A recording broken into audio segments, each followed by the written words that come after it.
1400 টাকা চাইতেছে। ভাই বলে দাদা আপনার 50-1400 টাকা বিকায় এটা কত বিয়ায়? এটা 1000 ভাই কত দিন? 1300 টাকা বলতেছে। আসলে বাংলাদেশে মনে হয় 1300 টাকা বিকাবো না, এটা দুবাইতে পাঠানো লাগবো বা আরব কান্ট্রিতে পাঠানো লাগবো।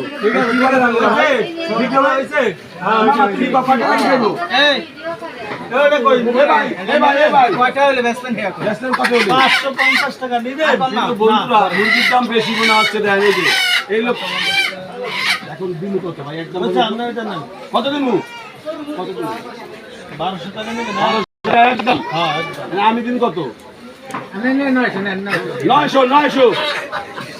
আসলে মুরগির দাম মনে হয় বেশি, দেখতে পাচ্ছেন সবাই দেখা যায় যে কি অবস্থা, মুরগির দাম মনে হয় বেশি, এই জন্য 900 টাকা হবে না।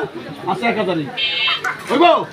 ভালো থাকবেন, সুস্থ থাকবেন। মুরগির দাম বেশি আছে, খেতে পারলাম না, দাওয়া দিতে পারলাম না করে। আল্লাহ হাফেজ।